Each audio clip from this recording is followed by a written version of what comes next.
Ok. Enchaînement d'opérations. Niveau 5ème. Ok. Si tu sais faire des additions, des soustractions, des divisions et des multiplications, ben t'es prêt pour ce chapitre. On l'appellera enchaînement d'opérations, car en 5ème, attention, on mélange tout, prends pas la fuite. Ouais, y'a plus compliqué, la seule difficulté est de savoir ce que tu dois faire en priorité. Ouais, je te donne un exemple pour savoir où l'on va. 20 moins 5 fois 3, tu commences par quoi? Si tu fais 20 moins 5, t'auras pas le même résultat que si tu fais 5 fois 3, car après tout, pourquoi pas? Il a donc fallu opter pour une logique à adopter. C'est la fin du couplet, pour l'instant rien de compliqué. Un changement plus d'égal en fin de ligne. La suite de ton calcul, tu l'écris en dessous. Le truc important, il faut que tu soulignes ce sur quoi ton attention doit se porter par-dessus tout. Trop de calcul, tu sais pas lequel faire en premier. Si on met des parenthèses, c'est pour qu'elles soient soulignées. De famille, une fois les parenthèses pliées, n'oublie jamais que l'on souligne celle des divisés multipliés. À en croire le refrain, y'a deux familles d'opérations. Une chose à retenir, c'est ça, je veux toute ton attention. La première, c'est celle des divisions multiplications. Et la numéro 2, c'est addition et soustraction.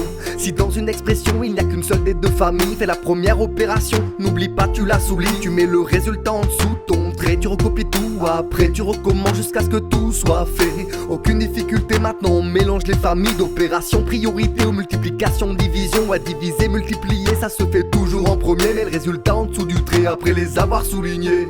Un changement plus d'égal en fin de ligne. La suite de ton calcul, tu l'écris en dessous. Le truc important, il faut que tu soulignes ce sur quoi ton attention doit se porter par-dessus tout. Trop de calcul, tu sais pas lequel faire en premier. Si on met des parenthèses, c'est pour qu'elles soient soulignées. De famille, une fois les parenthèses pliées, n'oublie jamais que l'on souligne celle des divisés multipliés.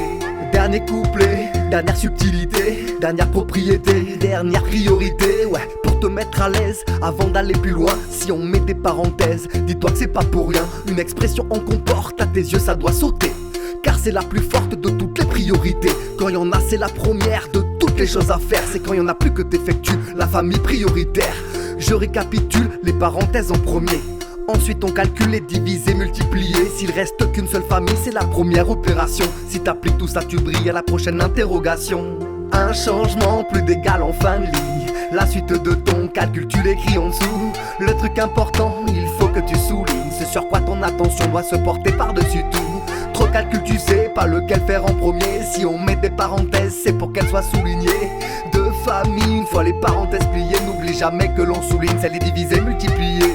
Petit complément, dans les parenthèses parfois y a pas qu'une opération. S'il te plaît, panique pas, effectue-les en appliquant une à la fois les règles de la chanson. Ça va le faire, tu verras des parenthèses à l'intérieur, d'autres parenthèses, tu fais les parenthèses les plus à l'intérieur. Et si c'est deux familles mélangées à l'intérieur, tu sais celles que l'on souligne, y a pas de quoi avoir peur.